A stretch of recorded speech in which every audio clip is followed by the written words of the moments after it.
A little girl, soaked in rain, begs a feared king of the city to save her mother. He breaks every rule, scoops them up, and declares one thing. Under his protection, no one touches them. But help comes with enemies. A rival uses fake uniforms and fake badges. A dirty cop waves a perfect warrant. And the king? He hides a past that might have built the very men who hurt them. Violence erupts, secrets spark, and a brave mother refuses to be owned by fear or by a king. She spots the pattern no one else sees, turning the hunter into the hunted. In the dark, he steps out unarmed, betting his blood and his empire on one promise: mercy for her, ruin for the ones who used her child. But when love becomes leverage and the law turns into a weapon, who's really holding the knife? Can a monster choose to be a home? Or will saving them cost him his crown? The fluorescent lights of the clinic hummed overhead as Alaric watched the double doors where they'd taken Ren. Bee's small hand remained wrapped around his wrist, her grip surprisingly strong for someone so young. The waiting room smelled of antiseptic and coffee, a stark contrast to the rain and blood that had marked their arrival. "You promised," Bee said quietly, her eyes fixed on his face, "about not being bad to me." Alaric turned to study her, noting how her rain-dampened hair had started to curl at the edges. Despite the trauma of the night, she showed a composure that spoke of too much experience with violence. It made something in his chest tighten uncomfortably. "I keep my promises, Piccola." He shifted in the hard plastic chair, adjusting his position to better face her. "Are you hungry?" Bee shook her head, then nodded, then shrugged, a series of honest reactions that made the corner of his mouth twitch. "Maybe a little," she admitted. Alaric gestured to Marco, one of his men stationed by the door. "Get her something from the cafeteria, something warm." His voice was low but carried the weight of command that had men twice his age jumping to attention. "The chocolate pudding here is good," Bee offered helpfully, speaking to Marco directly. "Mama had some when she hurt her arm at work last month." The guard's usually stern expression softened slightly. "I'll see what I can find, little miss." While Marco went in search of food, Alaric studied the blood on his shirt cuff. Ren's blood. He'd seen worse, caused worse, but something about this felt different, personal. The broken chain in his pocket seemed to burn against his thigh, a reminder of unfinished business. "Did you see who hurt your mother?" he asked carefully, watching Bee's face. She pulled her knees up to her chest, making herself smaller in the oversized chair. "Tommy," she whispered. "Mama's old boyfriend. She told him to go away forever, but he came back angry." Alaric filed the name away, his mind already calculating the steps needed to ensure Tommy's permanent departure from their lives. "How did you know where to find me?" "Everyone knows where the king lives," Bee said matter-of-factly, as if this explained everything. "Mama said never to go there, but she also said if things got really bad, to find someone stronger than the bad people." A nurse approached with paperwork, hesitating at Alaric's sharp glance. He took the forms without comment, noting the spaces for next of kin and emergency contacts. The pen felt heavy in his hand as he began filling in the necessary information, using one of his legitimate business fronts to handle the billing. "Your mama was right about being careful," he said as he wrote. "But you did good tonight coming to me." Bee leaned against his arm, her small body radiating exhaustion. "Will you make Tommy go away? For real this time?" "Yes." The single word carried the weight of an oath. Marco returned with a tray holding chicken soup, crackers, and true to his mission, chocolate pudding. Bee's eyes lit up at the sight, though she looked to Alaric for permission before reaching for the spoon. "Eat," he encouraged softly. "Your mother will be in tests for a while." As Bee ate, Alaric texted detailed instructions to his team. The apartment needed to be cleaned, evidence collected, and surveillance footage from nearby buildings secured. He had connections in the police department who would ensure any domestic violence reports would disappear, clearing the way for his own brand of justice. A doctor emerged from the restricted area, heading straight for them. Alaric stood, his movement careful so as not to disturb Bee, who had dozed off against his side after finishing her meal. "Mr. Vascari," the doctor said quietly, mindful of the sleeping child. "Ms. Calloway has multiple contusions, 2 cracked ribs, and a mild concussion. We're admitting her overnight for observation, but there's no internal bleeding or severe trauma. She's been asking for her daughter." "She's sleeping," Alaric replied, looking down at Bee's peaceful face. "I'll wait until she wakes naturally." The doctor nodded, understanding the unspoken command to let the child rest. "Room 412 when you're ready. She's been given pain medication, but should be coherent." After the doctor left, Alaric carefully lifted Bee into his arms. She stirred slightly, mumbling something about pudding before settling against his shoulder. Her complete trust, given so easily, felt like both a gift and a burden. His phone vibrated in his pocket. The team had found Tommy's current address and workplace. They awaited his orders on how to proceed. Alaric looked down at the child in his arms, then toward the hallway where her mother lay recovering, and made his decision. This wouldn't be handled with his usual swift brutality. No, this required something more instructive, a message that would ripple through the neighborhood, ensuring no one else ever considered touching what he now considered under his protection. Because that's what they were now, his to protect. The moment Bee had knocked on his door, soaked and desperate, the decision had been made. He hadn't recognized it then, but he did now, standing in the sterile hallway with an innocent's complete trust in his arms and her mother's blood still on his clothes. The storm outside had begun to ease, but Alaric knew the real tempest was just beginning. He had built his empire on fear and control, yet here he stood, undone by a child's faith and a woman's courage. As he carried Bee toward her mother's room, he felt the weight of this new responsibility settling around him like a second skin. The fluorescent lights flickered as Wren's eyes fluttered open. Her head throbbed, and every breath sent sharp pains through her ribcage. The steady beep of a heart monitor filled the sterile room, its rhythm matching her pulse. Through blurry vision, she made out Bee's small form curled up in a cushioned chair, peaceful under a thick blanket. "Welcome back." The deep voice came from her right. Alaric Viscari stood like a dark sentinel near the window, his usual pristine appearance slightly disheveled. His jacket was gone, revealing a white dress shirt with rolled sleeves that showed powerful forearms. Dried raindrops still marked his collar, and his 5 o'clock shadow had deepened to something more substantial. "What?" Wren's voice cracked, her throat felt like sandpaper. He stepped closer, offering a paper cup of water with a straw. Careful, small sips. The cool liquid soothed her parched throat. When she finished, Alaric set the cup aside and spoke in measured tones. "You have 2 cracked ribs on your left side, extensive bruising across your torso, and a moderate concussion. The doctors found no internal bleeding, but you'll be in considerable pain for several weeks." Memory crashed back like a wave. The pounding on her door, Trent's rage-twisted face, Bee's terrified scream. Wren tried to push herself up, ignoring the stabbing pain in her side. "I need to call the police, now." That would be inadvisable.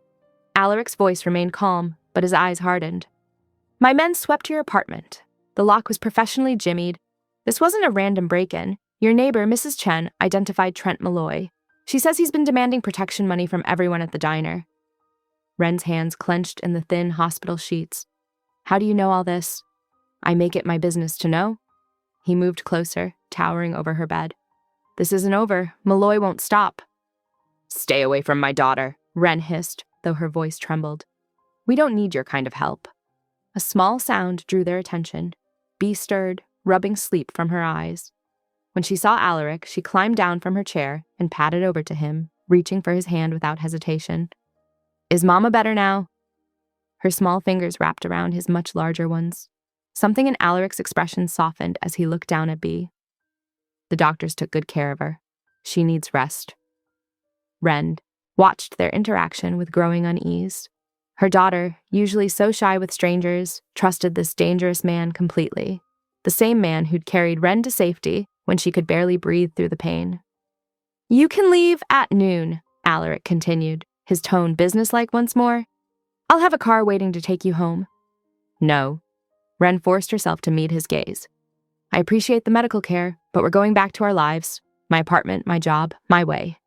His jaw tightened almost imperceptibly. "At least allow me to provide security near your building for 48 hours, and a driver." When she started to protest, he added, "After that, it's your choice whether to accept or refuse further assistance." Wren wanted to argue, but exhaustion weighed heavily on her. The pain medication made her thoughts fuzzy, and Bee was looking between them with worried eyes. 2 days, she conceded reluctantly. "That's all." The morning crawled by with nurses checking vitals and a doctor explaining aftercare instructions.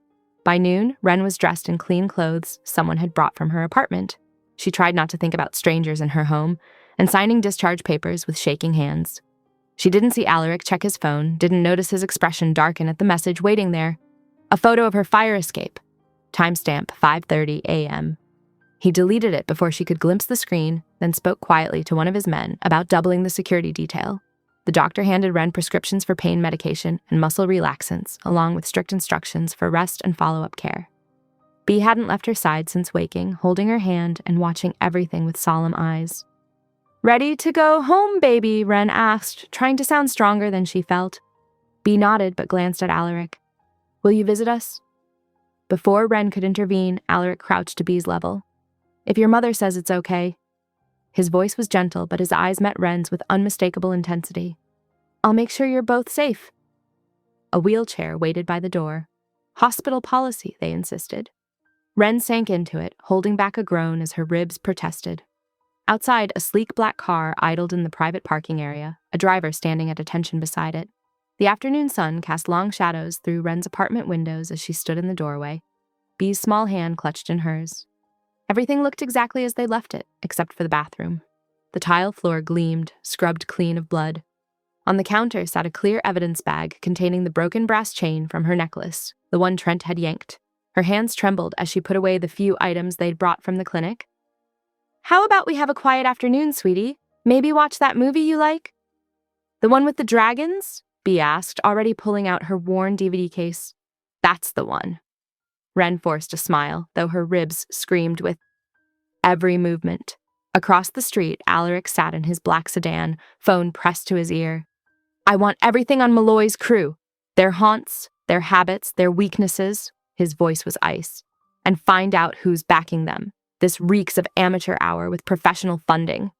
His driver kept the engine idling while Alaric made call after call, building a web of intelligence. Someone had orchestrated this. Someone who thought targeting a waitress and her child was good strategy. They would learn differently. As sunset painted the sky in shades of orange and purple, Ren stood from the couch where she and Bea had been curled up. "We need some supplies, baby. Let's walk to Mr. Kim's store." A knock at the door made her jump. The driver Alaric had assigned stood there, keys in hand. "I can take you wherever you need to go, Ms. Calloway." "It's 2 blocks. We'll walk." Ren's tone left no room for argument. She needed to prove to herself more than anyone that they could maintain some normalcy. The evening air was cool on her face as they stepped outside. Bea skipped beside her, chattering about the movie's ending. Ren tried to focus on her daughter's voice instead of scanning every shadow. They made it halfway down the block before she heard it, the low rumble of an engine moving too slowly. Headlights swept the sidewalk behind them. The crack of gunfire split the night. The streetlight above them exploded in a shower of glass and sparks. Ren yanked Bea against her, ignoring the pain that ripped through her side. Tires squealed. Alaric's sedan shot forward, cutting off the attacking vehicle. 2 guards materialized from the shadows, surrounding Ren and Bea. "Inside. Now." The command brooked no argument as they were ushered into the armored car. Alaric sat in the back seat, his expression thunderous. Without a word, he held out his phone, showing Ren the photo he'd hidden that morning. Her fire escape, clearly visible in the pre-dawn light. Timestamp 5:30 a.m. "They've been watching," he said quietly. "This isn't just about protection money anymore. Someone's hunting for leverage, and they've decided you're it. The city's become a cage." "I can't just abandon everything," Ren protested, holding Bea close. "My job. Our home." "They already made Bea a target." Alaric's words cut like steel. "That shot wasn't meant to hit anyone. It was a message. They can get to you anytime, anywhere." Bea trembled against Ren's side. "Mama, I'm scared." Those 3 words shattered her resistance. Ren met Alaric's gaze and gave a single, sharp nod. "One night. We'll stay somewhere safe for 1 night while you figure this out." "My estate has the best security in the city," Alaric said, already directing his driver. "No one gets in without my permission." The car wound through darkening streets, leaving the familiar grid of their neighborhood behind. Bea's eyes grew heavy as they passed through massive iron gates, following a curved drive toward a sprawling riverside mansion. Ren stroked her daughter's hair as Bea drifted to sleep in her lap. "Just until morning," she whispered, unsure if she was reassuring Bea or herself. Alaric watched them in the gathering dusk, his expression unreadable. The car rolled to a stop before grand stone steps, and security personnel emerged from strategic positions around the property. "Welcome to my home," Alaric said softly, careful not to wake Bea. "I'll have someone bring your essentials from the apartment." Wren gazed up at the imposing structure, its windows warm with light against the darkening sky. One night, she told herself again. One night to figure out why they'd become pawns in whatever dangerous game was being played. The front doors opened, spilling golden light across the steps. A housekeeper waited with a gentle smile, ready to show them to their rooms. Wren gathered Bee closer, wincing at the pull in her ribs. Before she could attempt to stand while holding her daughter, Alaric moved smoothly to help. "Allow me," he murmured, carefully lifting Bee without waking her. Wren followed them inside, taking in the soaring ceilings and rich woodwork. Everything spoke of old money and power, a world as foreign to her as Mars. Yet somehow, watching Alaric carry Bee with such care, it didn't feel as threatening as it should. The housekeeper led them upstairs to a suite with connecting rooms, one clearly prepared for a child, with soft lighting and fresh flowers. As Alaric laid Bee on the bed, Wren touched his arm. "One night," she reminded him in a whisper. "Then we figure out a real solution." He stepped back, his face half in shadow. "Of course! Try to rest. You're both safe here." The mahogany doors of Alaric's estate opened silently as his staff moved with practiced efficiency. A woman in a pressed uniform carried neatly folded pajamas and a pink children's toothbrush, her steps measured and careful. Wren stood in the grand foyer, her arms crossed protectively over her ribs. "I need to set some ground rules." Alaric turned to face her, his expression neutral. "Of course! No one touches Bee without my permission. Not your staff, not your security. No one." Her voice was firm despite her exhaustion. "I keep my phone, and tomorrow I work my shift at the diner." "Those terms are acceptable," Alaric said, then added his own conditions. "But you'll have armed transport and a security detail. And we need complete honesty between us. No holding back information that could affect your safety." The housekeeper tactfully retreated after setting down the items, leaving them alone in the vast space. Wren nodded slowly. "Agreed." Later, in a sitting room lined with leather-bound books, Alaric retrieved an evidence bag containing the brass chain from her bathroom. The metal links caught the warm lamplight as he held it out. "Is this yours?" he asked. Wren shook her head. "No, I've never seen it before." "Then one of your attackers lost it. It's—" Another piece of evidence linking them to the scene. He sealed the bag carefully. After getting Bee settled in a guest room that seemed bigger than their entire apartment, Alaric led Wren to a mirrored gym on the lower level. Exercise equipment gleamed under recessed lighting, but he guided her to an open mat area. "2 basic moves, Dean," he said.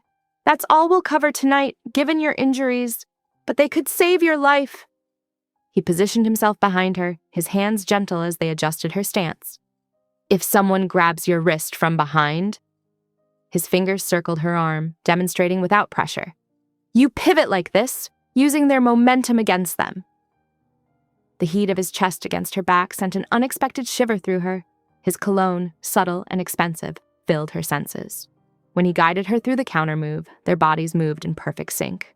Wren jerked away, putting distance between them. "I won't! I can't be touched while I'm scared. It's not fair to either of us." Alaric stepped back immediately, respecting the boundary. "You're right. Let's continue with verbal instruction only." In his office, a tech analyst had been working through financial records. He presented a handwritten ledger from the diner, familiar pages where Wren had once tracked shortened tips and suspicious cash drops. Her neat handwriting in the margins provided dates and amounts that, when overlaid with local sanitation routes, revealed a pattern. "Constantine Rule," Alaric said, studying the map. "He's using the garbage routes to move product, and the diner's protection payments are part of his territory expansion." The tech continued cross-referencing data points while Alaric made calls, his voice low and controlled as he issued orders. Near midnight, Wren lay in a bed that felt impossibly soft, surrounded by sheets that probably cost more than her monthly rent. The room carried a subtle scent of cedar from the elegant furniture. Despite her racing thoughts, exhaustion pulled at her.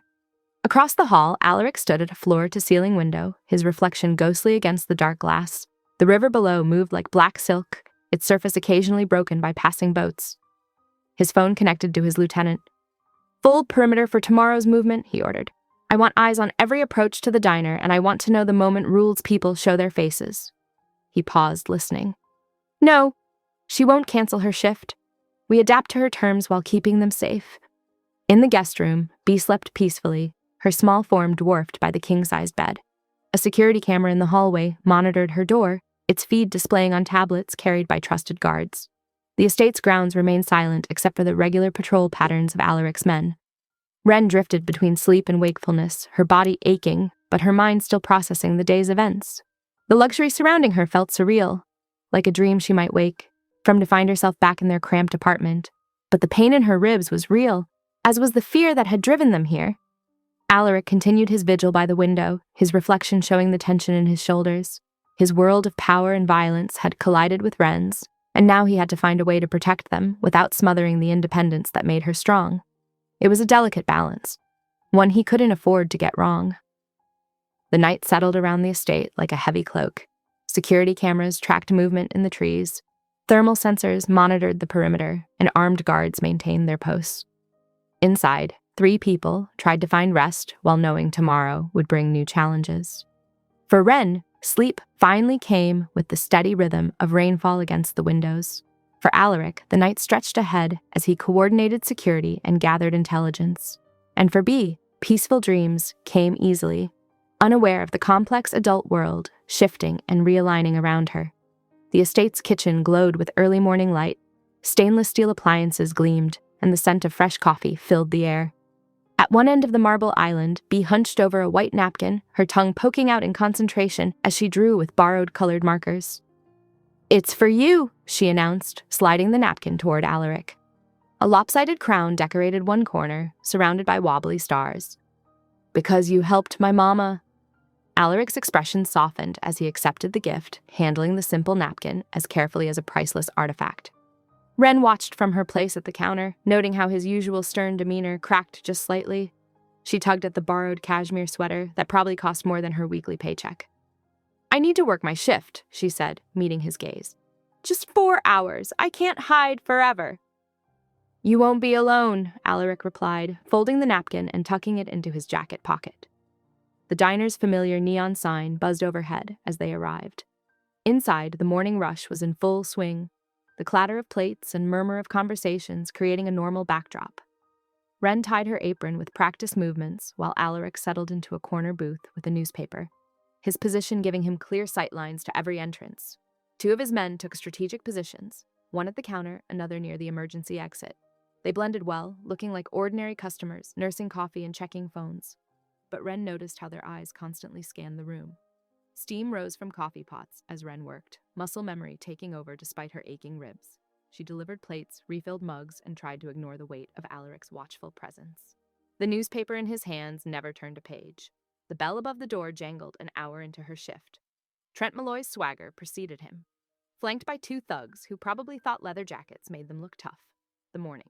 Chatter died as Trent approached the counter, deliberately knocking ceramic mugs to shatter on the floor. "Miss me, princess?" His hand shot out for Wren's arm. What happened next blurred like lightning. Alaric materialized between them, his newspaper discarded. In one fluid motion, he caught Trent's wrist and twisted, while simultaneously producing a blade that found its mark in one thug's thigh. The man went down howling. The second thug reached for a poorly concealed pistol, but Alaric's guard was faster. A quick disarm left the weapon skittering across the floor. Someone screamed. A plate of eggs crashed to the linoleum. Coffee splashed across the counter. Wren pressed against the back wall, her heart hammering. The acrid smell of burned coffee mingled with the metallic tang of blood. In those few violent seconds, she saw 2 versions of Alaric overlay each other, the calculating monster from whispered rumors, and the man who'd positioned himself as her shield without hesitation. Police sirens wailed in the distance, growing closer. Trent yanked free and bolted toward the back door, his remaining conscious associate limping after him. They left their wounded man behind, whimpering on the floor. Alaric calmly wiped his blade with a paper napkin, his movements precise and economical.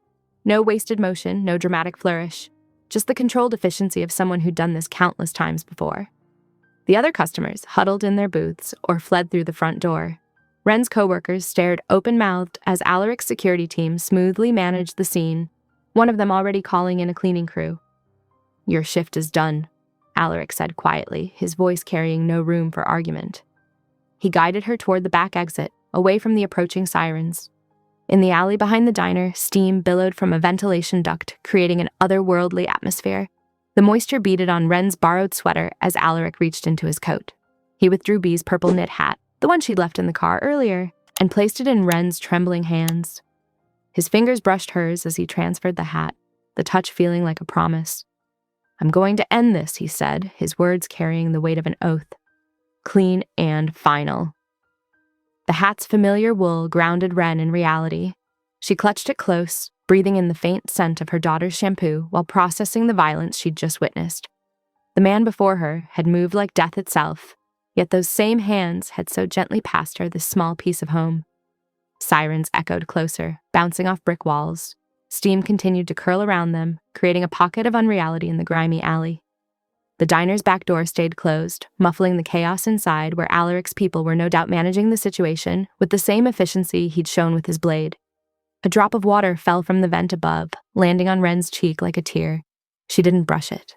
Away, too focused on the man who just demonstrated exactly why people whispered his name in fear, and why, perhaps, they were wrong about him too. The hat in her hands felt like more than just wool and yarn. It was a symbol of protection, a tangible reminder that Alaric saw beyond his own violent world to the small things that mattered, like making sure a little girl didn't lose her favorite hat.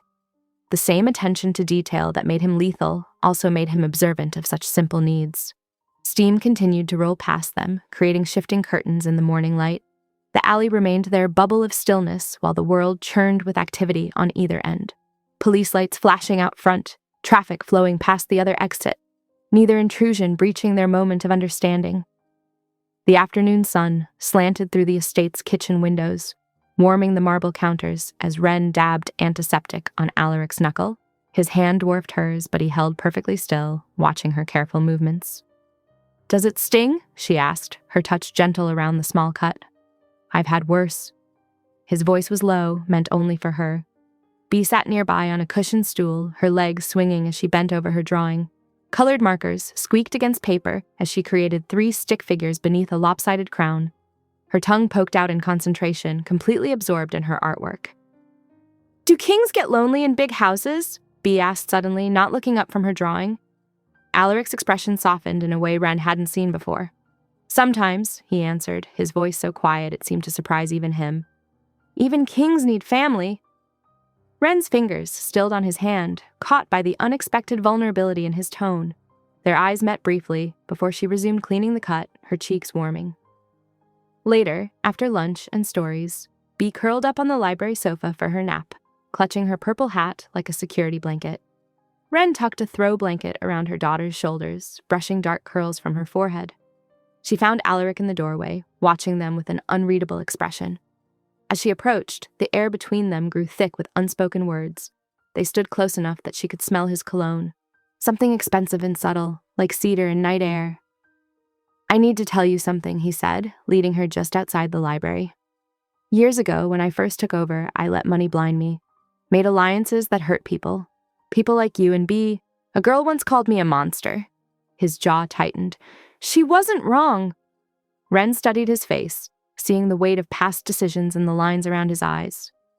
"Monsters don't sit up all night with little girls who are scared," she said softly. "They don't clean up broken mirrors or remember favorite hats." He moved slightly closer, but waited for her small nod before touching her arm. "With you, with both of you, I'll take my orders on touch and timing. You set the pace." The tension crackled between them as she tilted her face up. Their lips barely brushed, the ghost of a kiss, before she pulled back. Her hand rested on his chest, feeling his heart race beneath expensive fabric. No, she whispered. "Just not yet." He nodded, understanding in his eyes. They stayed that way for a moment, sharing breath before stepping apart. In his office, Alaric's attorney worked phones and connections, securing emergency court orders to protect Bee from any attempts to use the system against them. Papers were filed, judges contacted, frameworks laid to prevent custody interference. The afternoon passed quietly.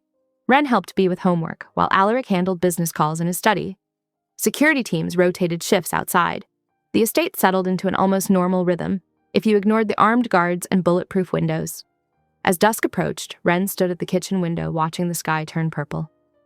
The events at the diner felt simultaneously like years ago, and minutes passed. Her fingers traced the edge of the counter where she'd cleaned Alaric's hand, remembering how gentle that dangerous man could be. The crunch of tires on gravel drew her attention. A pair of headlights swept up the long drive, cutting through the gathering darkness. Bee stirred from her second nap of the day, padding into the kitchen in sock feet. "Mama, who's coming?" Before Wren could answer, the doorbell rang. Alaric emerged from his study, tension visible in his shoulders as he moved to answer it. Two figures stood on the porch, a man in a rumpled suit who flashed a detective's badge and a woman clutching a leather portfolio. "Detective Hodge," the man announced, "and this is Ms. Reynolds from Child Protective Services. We have some papers to discuss." The woman held up official-looking documents, her expression carefully neutral. Bee pressed against Wren's side, small fingers curling into her borrowed sweater. The safety of their afternoon shattered like the coffee cups from that morning, leaving Wren to wonder if any shelter could truly last. But as Alaric positioned himself slightly in front of them, she felt his earlier promise wrap around her like armor. He would take his orders from her, and together they would protect what mattered most. The estate's warm light spilled onto the porch, creating stark shadows behind the unexpected visitors. Inside, Bee's drawing still lay on the kitchen counter, three figures united under a crown. A child's simple wish for family rendered in marker and hope. The papers in the social worker's hands threatened to tear that picture apart, but Wren straightened her spine, ready to fight. She'd survived worse than bureaucracy, and now she wasn't fighting alone. Detective Hodge's badge caught the porch light, reflecting a dull gleam that matched the calculating look in his eyes. The social worker shifted her weight, uncomfortable under Alaric's steady gaze. The moment. Stretched like pulled taffy, everyone waiting to see who would make the first move in this new phase of their complicated dance. Bee's grip tightened on Wren's sweater, and that small pressure was enough to ground her. Whatever came through that door, with official stamps and legal threats, they would face it together. The wounded waitress, the lonely king, and the brave little girl who had brought them all together with a midnight knock. The front hall's warmth turned glacial as Detective Hodge stepped inside, his shoes leaving wet marks on the marble. The social worker, Ms. Reynolds, clutched her portfolio like a shield, her professional mask barely hiding her discomfort. "We have reports of an unsafe environment for the minor child," Hodge announced, his voice carrying practiced authority. "Multiple witnesses at a local diner described a violent altercation this morning." Ms. Reynolds moved forward, reaching toward Bee. "We'll need to conduct an immediate welfare check." "Don't touch her!" Wren's voice cut through the hall like steel as she positioned herself between the officials and her daughter. Her borrowed sweater suddenly felt like armor. Alaric's attorney, Marcus Chen, materialized from the study, his tablet already in hand. "I'll need to review those orders." His calm demeanor contrasted sharply with Hodge's growing impatience. Ms. Reynolds handed over the papers. Chen's eyes narrowed as he scanned the documents, his finger tapping specific lines.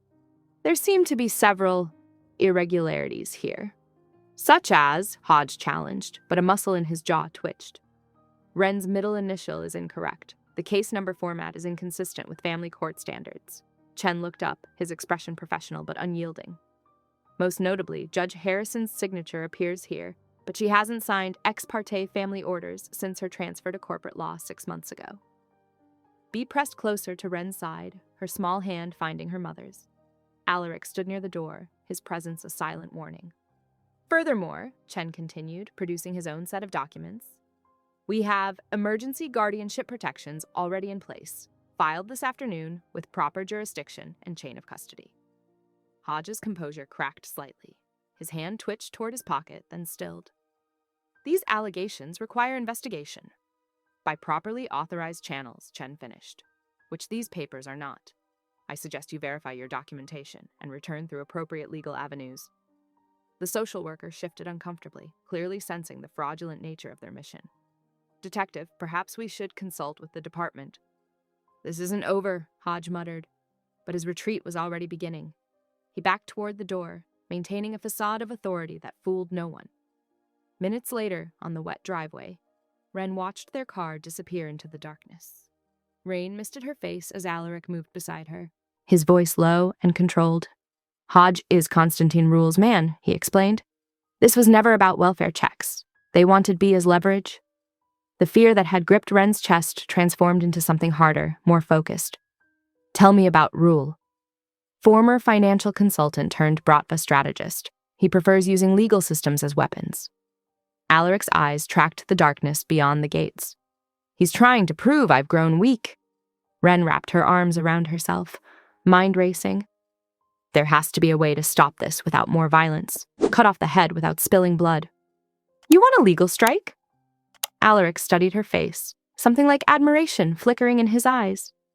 The system failed us today, but maybe we can make it work for us instead. She met his gaze steadily. Show me what you have. Inside his office, Alaric retrieved the photocopied diner ledger pages. My people found patterns, but they're looking with criminal minds. You worked there, saw the daily operation. Maybe you'll see something we missed.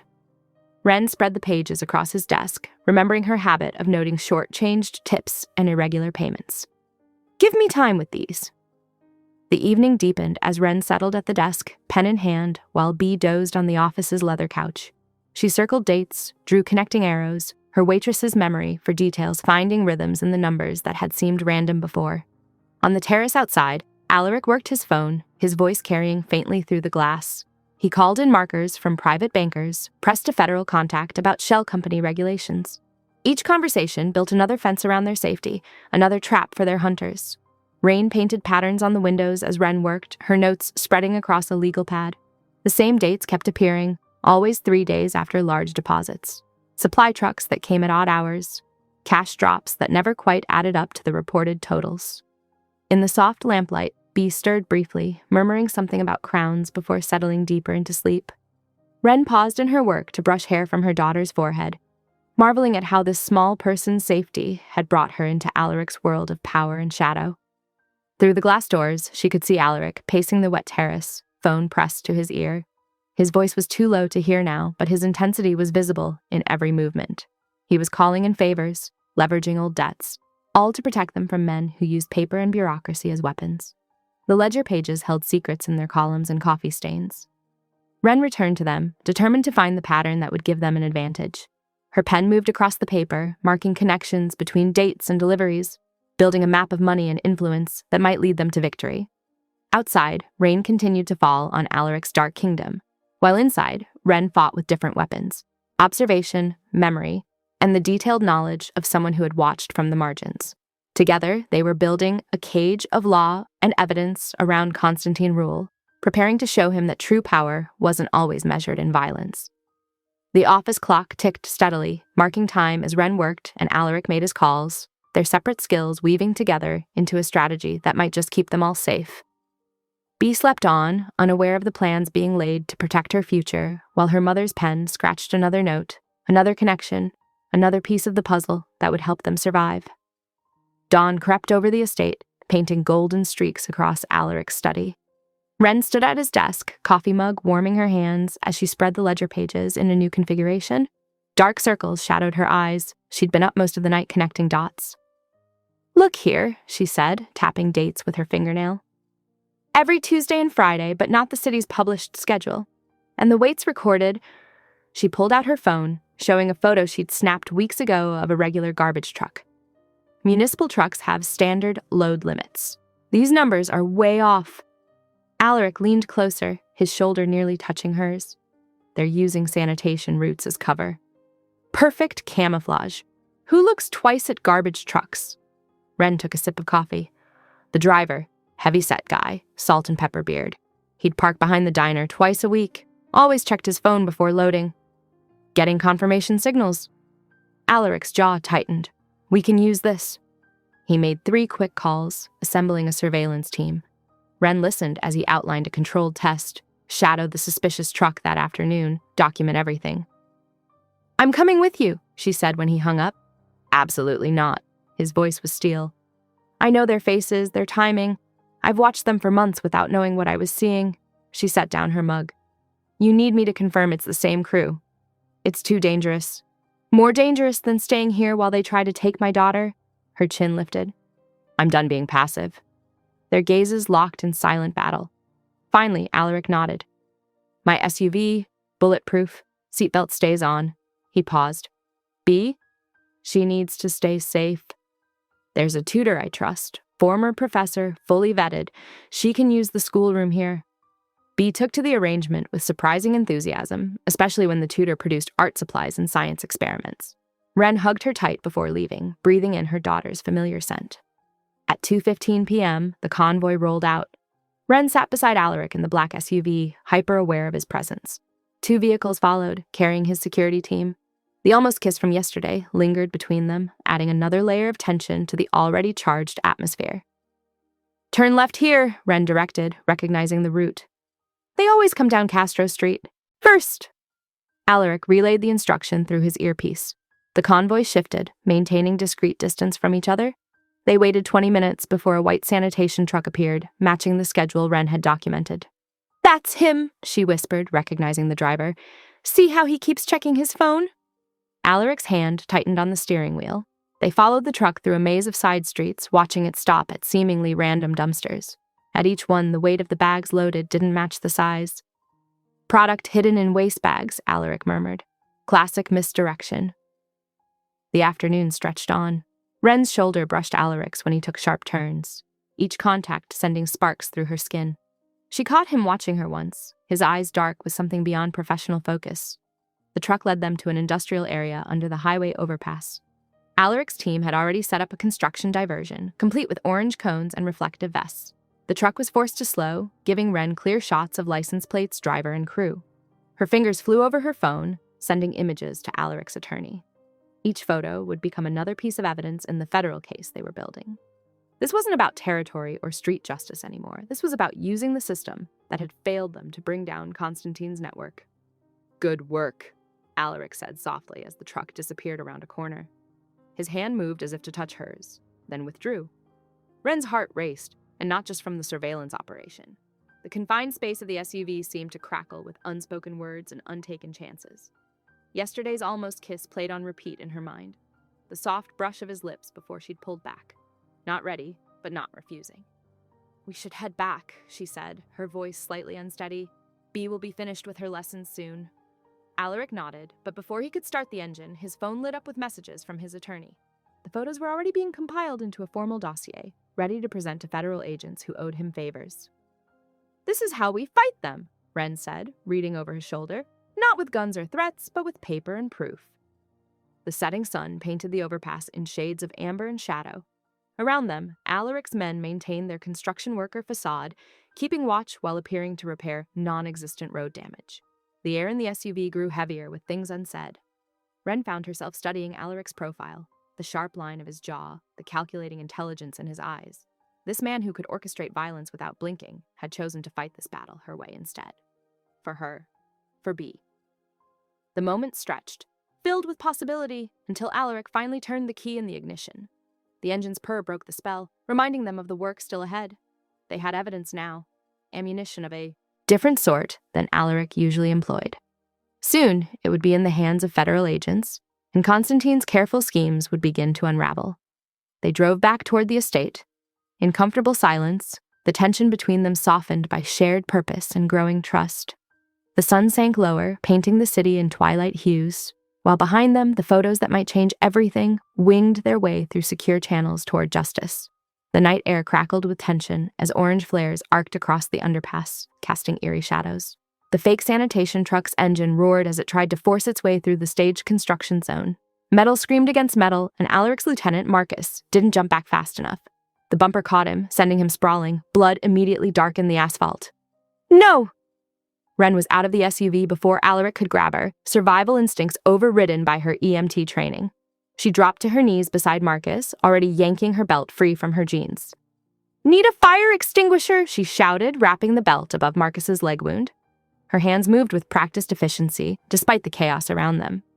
"And bleach! Someone get me bleach from the supplies!" Alaric's men scrambled to comply while she worked, her voice steady as she called out instructions. "Keep pressure here. Elevate the leg. Watch that angle. We need to control the bleeding without cutting circulation." The truck's engine was smoking now, flames licking at its undercarriage. The fire cast an orange glow across the East River, illuminating the bridge's steel skeleton above them. The driver had abandoned the vehicle, but they had achieved their real objective. The ledger was already in Alaric's possession. Wren snatched the bleach bottle someone thrust at her, methodically destroying all traces of Marcus's blood on the pavement. Her hands didn't shake, her movements precise and practiced. This wasn't her first time cleaning up evidence. "You've done this before," Alaric observed quietly, standing guard while she worked. "ER rotation," she answered tersely. "Friday nights in the trauma ward teach you everything about covering tracks when victims don't want questions asked." The ledger proved invaluable. Page after page of encrypted drop codes that matched perfectly with Wren's diner observations. But their victory was short-lived. Wren's phone buzzed first, then Alaric's. Within minutes, their screens filled with notifications. Constantine had launched his counterattack, not with bullets, but with bites. Social media posts flooding city gossip feeds, showing carefully selected photos of Alaric carrying Wren from her apartment that first night. The captions painted a lurid picture. Mafia King's latest conquest.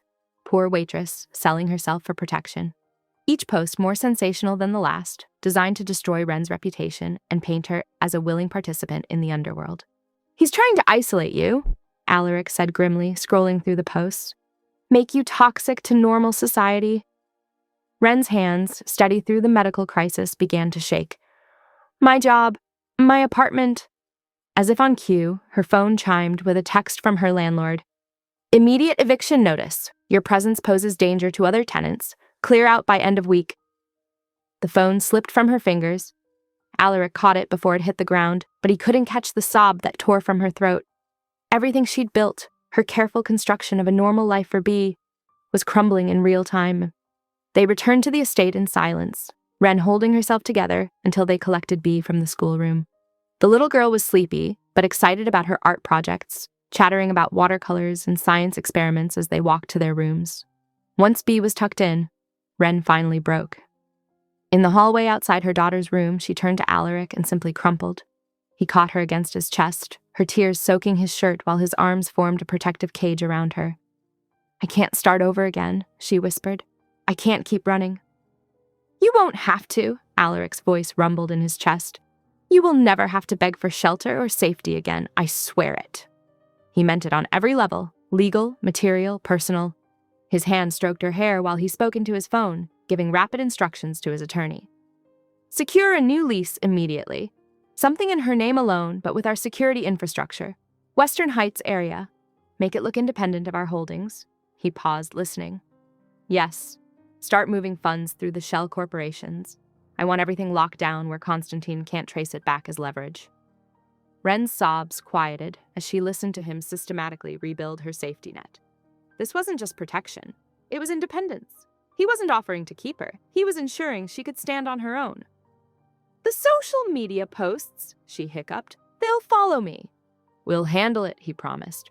"My PR team is already working on counter-narratives. By morning, half those accounts will be flagged for harassment and removed." It was 1:10 a.m. when Alaric's attorney called back with preliminary paperwork. The new lease would be ready for signing in the morning. A fourth-floor apartment in a secure building, close to good schools, with no connection to Alaric's empire that anyone could trace.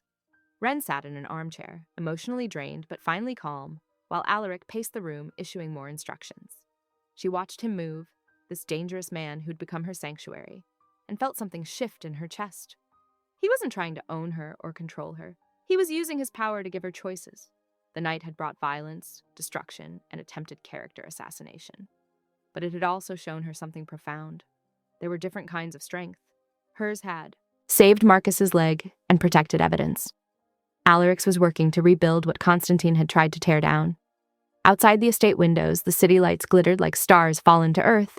Somewhere out there was her new beginning. Not a retreat, but a strategic advance.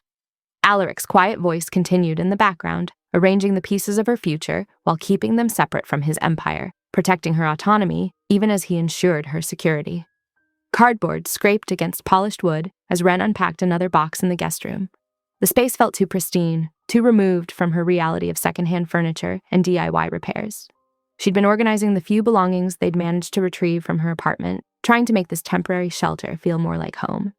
Bea's drawings already decorated one wall, colorful pieces of normal life pinned carefully to expensive wallpaper.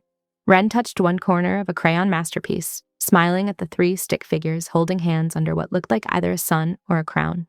Moving to place some books on the sideboard, she noticed a framed photograph half hidden behind a crystal vase. The glass was dusty, but the image was clear enough. Alaric, maybe 5 years younger, cutting a ribbon at what appeared to be a nightclub opening. His face was harder then, his smile sharp and cold. But it was the figure in the background that made her blood run cold. Trent, younger and cleaner cut, wearing a black t-shirt with security printed across the chest. He was standing at attention near a VIP rope line, playing bouncer, trying to look important. The The photograph slipped from her trembling fingers, clattering against the sideboard. Everything connected with sickening clarity. Trent hadn't appeared in her life by accident. He'd worked his way up through places like this, establishments that operated under Alaric's protection, that fed into his empire of influence and control. Memories flooded back. Trent bragging about his connections, about knowing people who could make things happen. She'd thought it was just talk, the empty boasting of a small-time thug. But he'd been part of this world all along, shaped by it, empowered by it. Her chest felt tight as she moved into the hallway, needing air, needing space. But Alaric was there, coming up the stairs with his phone in hand, looking through messages. He glanced up, started to smile, then stopped when he saw her face. "The crystal room," she said, voice shaking. "That's where the photo's from, isn't it? Where Trent worked security before he moved up to collecting protection money." Alaric's expression shifted, something ancient and tired moving behind his eyes. "Yes." "You built this." Wren's words came out raw, accusing. "Maybe not directly, maybe not intentionally, but you created the ecosystem that let men like him think they could do whatever they wanted. The violence that ended up in my kitchen started in your clubs, your territories." He didn't try to deflect or defend. Instead, he pocketed his phone and met her gaze steadily. "A younger version of myself took profits from every room Trent and his kind worked in. I didn't order what was done to you, but I helped create the circumstances that made it possible. I won't deny that." The honesty was somehow worse than any excuse he could have made. It stripped away the comfortable illusion that he was simply her protector, that his darkness had nothing to do with her pain. "I can't." She pressed her hand against the wall, steadying herself. "I can't reconcile this. You've been kind to Bea, you've helped us, but you're also part of why we needed help in the first place." "Wren!" He took a step forward, then stopped when she flinched back. "Don't." She wrapped her arms around herself. "Just don't." She turned away, mind racing. The safety he offered came with too high a price, acceptance of the system that had hurt her, that continued to hurt others. Every luxury in this house was bought with the same money that had filtered down to men like Trent, given them the power to terrorize and abuse. Moving quickly, she returned to the guest room. Her hands shook as she packed Bea's backpack with essentials, changes of clothes, her daughter's favorite stuffed animal, the emergency medication for her allergies. She added her own wallet and phone charger, the bare minimum they'd need. Bea was still in the schoolroom with the tutor, working on math problems. It would be easier this way. No drawn-out goodbyes, no chance for Alaric to talk her out of it. She scribbled a note on hotel stationery, 3 words that felt like both accusation and hope. "Be better than your past." Through the window, she could see Alaric pacing on the back terrace, phone pressed to his ear as he spoke with his federal contact about the evidence they'd gathered. His back was to the house, his attention focused on dismantling Constantine's operation. Wren shouldered the backpack and moved silently down the stairs, memories of watching the guard's keypad routine coming back to her. 4 digits at the side gate, 50928. The metal clicked open quietly and she slipped through without looking back. The evening air was cool on her face as she walked quickly down the street, putting distance between herself and the estate. She had enough cash for bus fare, and she knew where to go. St. Michael's shelter had helped her once before, when she'd first left Trent. By the time she reached the church, darkness was settling over the city. Sister Margaret was still at the desk, her kind face creasing with concern when she saw Wren. "Just for tonight," Wren explained quietly. "Maybe tomorrow, too. We're safe. We just need some space to think." The nun didn't press for details, just handed over clean bedding and pointed to an empty cot in the corner. "The phone's in the office if you need it." Wren used it to send a quick text to her manager at the diner. "Safe. We'll call in the morning about shifts." She couldn't risk more detail. Constantine's people might be watching the diner's communications. Sitting on the narrow cot, she listened to the familiar sounds of the shelter. Quiet conversations, children's muffled laughter, the creak of old floorboards. It wasn't luxury, but it was honest, simple, untainted by the complicated morality of Alaric's world. She would call the school in the morning, explain that Bea needed a personal day. They could regroup, figure out next steps. The new apartment Alaric had arranged wasn't ready yet, but maybe that was for the best. They needed a clean break, a fresh start without the weight of his complicated past. The shelter's walls were thin, the mattress lumpy, but Wren felt something like peace settling over her. Sometimes the hardest choices were also the simplest. Walking away, starting over, refusing to accept protection built on other people's pain. Alaric woke to silence. The estate felt wrong, emptier somehow. He found the note on crisp hotel stationery, 3 words that hit like bullets. Be better than your past. The guest room stood abandoned, drawers half open, B's stuffed giraffe gone from the bed. He went utterly still, the kind of stillness that preceded violence. Then he moved, each action precise as a surgeon's cut.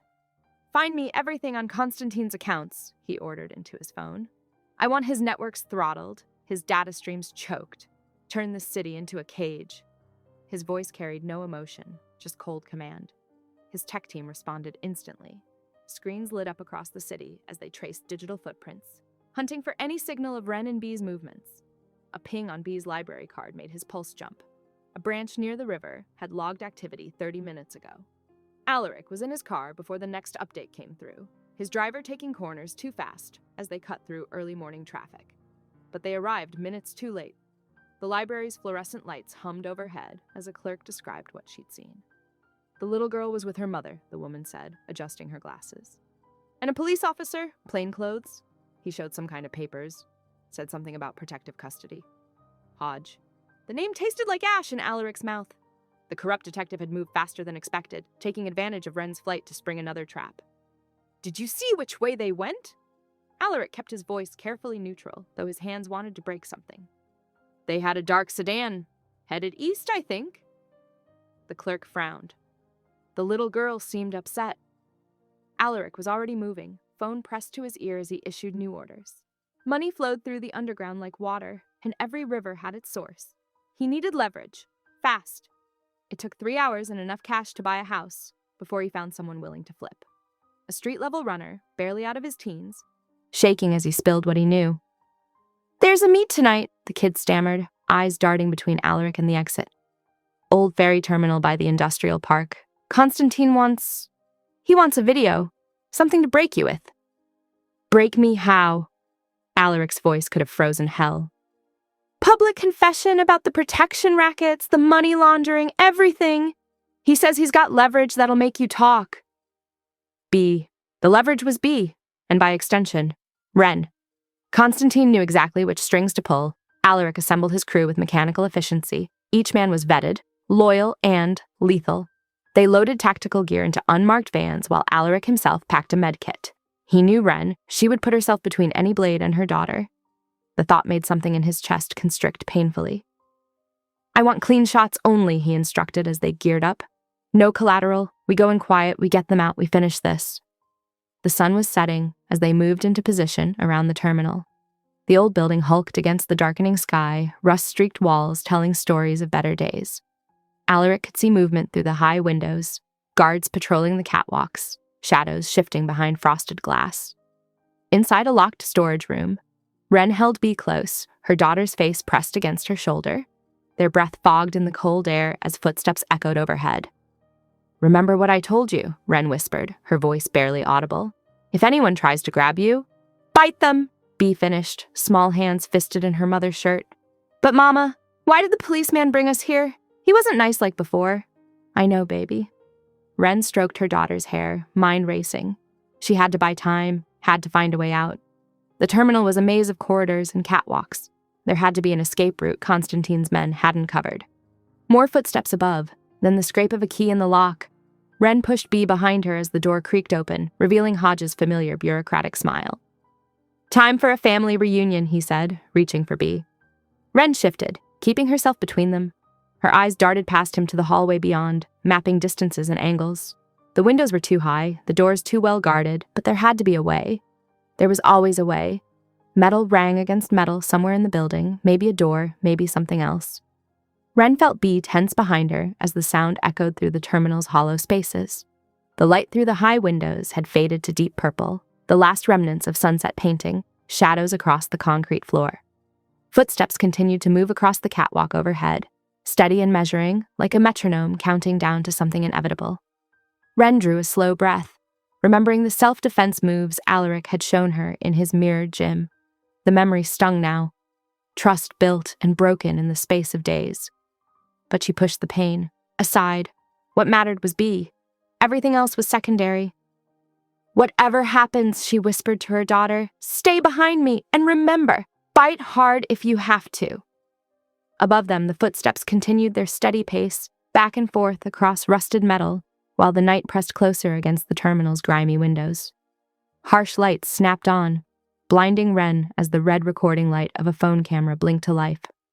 Her heart hammered against her ribs as Constantine pressed a knife against Bee's throat, the blade catching the fluorescent glare. "Tell them!" Constantine's cultured voice carried across the concrete expanse. "Tell them how the great Alaric Viscari kidnapped you and your daughter, forced you to live in his estate like a prisoner." Ren's throat closed around the words. Bee's eyes were wide but steady, trusting her mother even now. The knife pressed closer.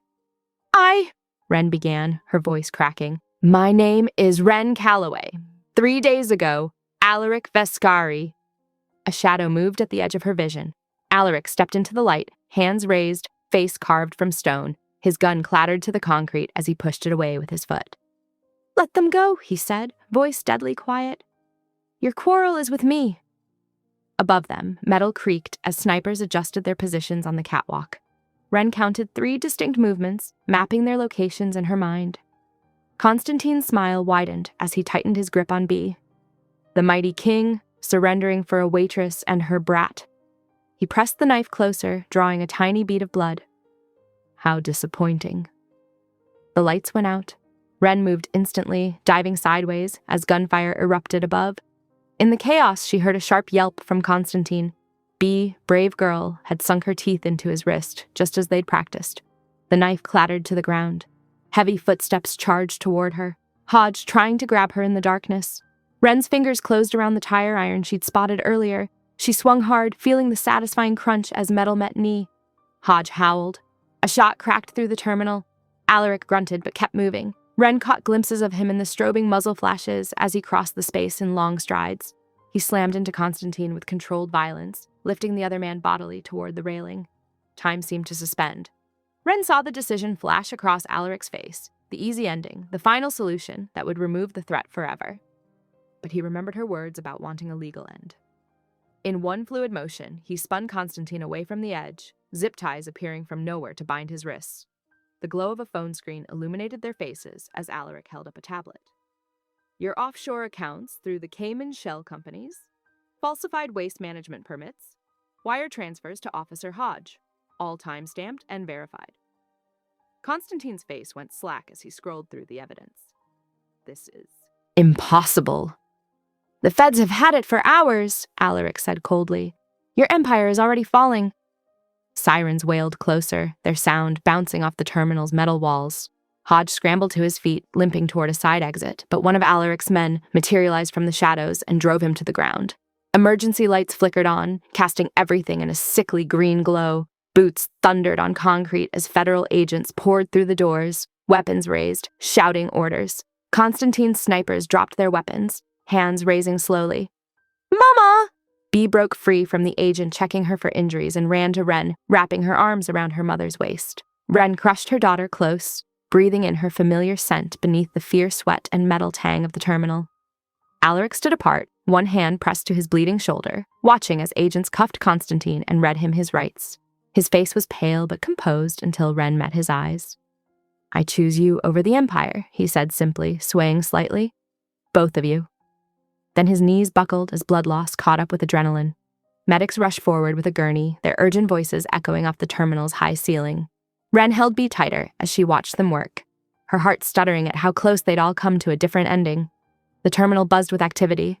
Evidence technicians photographing the scene, agents securing weapons, detectives taking preliminary statements. Through it all, Bee stayed pressed against Ren's side, occasionally peeking at the medics working on Alaric. Is the king going to be okay? She whispered. Ren smoothed her daughter's hair, watching as the medics efficiently bandaged Alaric's shoulder. Yes, baby. He's strong. Did I do good? With the biting? You did exactly right. Ren knelt to her daughter's level, checking her throat where the knife had pressed. Just a small scratch, already clotting. You were so brave. Agents moved through the space with evidence bags, collecting shell casings and the fallen knife. Hodge sat handcuffed against a wall, his ruined knee already swelling while a detective read him his rights. The look he shot Ren was pure venom, but she met his gaze steadily. His power was gone. The terminal's huge windows reflected emergency lights now, red and blue strobing across the river. Dawn wasn't far off, and with it would come reporters, formal statements, the grinding machinery of justice. But for now, in this liminal space between night and morning, Wren held her daughter close and watched the medics prepare Alaric for transport, his eyes never leaving them even as they worked. Sunlight streamed through the federal courthouse windows, casting long shadows across polished floors as Constantine stood before the judge, his designer suit exchanged for prison orange. The proceedings moved with methodical precision. No bail granted, given his international connections and flight risk. His face remained impassive, but his shoulders had lost their entitled set. Across the courtroom, Hodge slumped in his chair as the prosecutor detailed the charges. Conspiracy, corruption, attempted kidnapping. His badge and gun were already surrendered, his pension frozen pending investigation. The judge's words rang with finality as she announced his suspension from the force. Trent's plea deal testimony had sealed their fates. He'd outlined every payment, every threat, every connection in exchange for reduced sentencing. His words painted a picture of corruption that stretched through precincts and city offices like poison roots. Alaric sat in the gallery, his left arm still in a sling, watching justice grind forward with cold satisfaction. Beside him, Wren held Bee's hand, both of them dressed simply but well, no more borrowed clothes or rushed escapes. When the bailiff called a recess, they moved to a private conference room where Alaric's attorney waited with guardianship papers. These ensure no one can ever use Bee as leverage again, the lawyer explained, spreading documents across the table.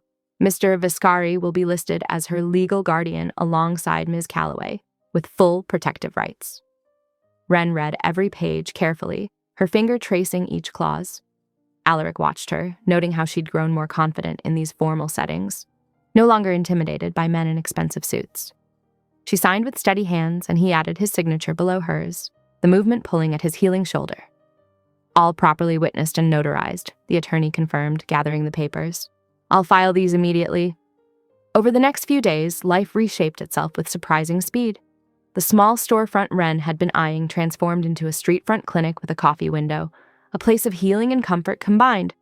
Anonymous grants appeared in the business account, and though Wren never publicly acknowledged their source, her knowing smile, when she caught Alaric's eye, said enough. She hired Maria and Sophie from the shelter, giving them the fresh start they desperately needed. The women learned quickly, one managing the coffee window while the other assisted with basic medical care. The neighborhood responded with cautious welcome, then growing enthusiasm as word spread about the clinic's sliding scale fees and judgment-free care. Bee started at her new school, coming home with artwork that showed improving artistic skills. Her crowns now had proper points and jewels, though they still tilted charmingly to one side. Her teachers reported she was settling in well, making friends, speaking up in class with growing confidence. One evening, after Wren finished inventory and locked the clinic's front door, she found a note directing her to Alaric's penthouse rooftop. The elevator opened onto a scene of understated elegance, a small table set with simple food, candles protected from the breeze by glass hurricanes, and the river stretching below them like silk, so different from the night it had reflected flames and fear. Alaric stood at the railing, his sling finally gone, though he still moved carefully. Bee sat nearby, swinging her legs and humming as she colored. He turned as Wren approached, and something in his expression made her heart skip. "Come here, little queen," he called to Bee, who bounced up eagerly. From his pocket, he withdrew a delicate silver chain with a tiny crown charm. "This is for you." Bee's eyes widened as he fastened it around her neck. "It's perfect," she whispered, touching the charm reverently. "And this," he said, turning to Wren with a small velvet box, "is for you." The ring caught the fading sunlight, a simple solitaire, elegant without being ostentatious. No grand gesture, no audience, just the three of them and the city spread out below. "I'm a weapon to the world," he said quietly. "For you, I am a home." Tears pricked Wren's eyes as she nodded. "Yes," she whispered, letting him slip the ring onto her finger. Their kiss was gentle, full of promise rather than desperation. Later, after they'd eaten and talked about their days, Bee curled up on a cushioned bench, drifting off beneath a soft throw blanket. City lights sparkled below like earthbound stars, while Wren and Alaric sat close together, planning the practical aspects of merging their lives. "The clinic needs better security cameras," she mused, making notes. "But not obvious ones. I don't want patients feeling watched." "I know a discreet system," he replied, "and the apartment above it is empty now. We could connect it to yours, make a proper home." They discussed schedules, school pickup rotations, which security measures could be relaxed and which needed to stay. It wasn't an escape from danger, but rather the careful construction of a safer world, built on choice and trust rather than fear and force. Ren leaned into Alaric's side, watching Bee sleep peacefully. "The past doesn't have to be a chain," she said softly. "It can be a blueprint for better choices." He wrapped an arm around her shoulders, his touch gentle where it had once been necessarily fierce. Together they sat in comfortable silence, the city humming below, their future stretching out before them like the river, no longer dark with threat, but glowing with possibility.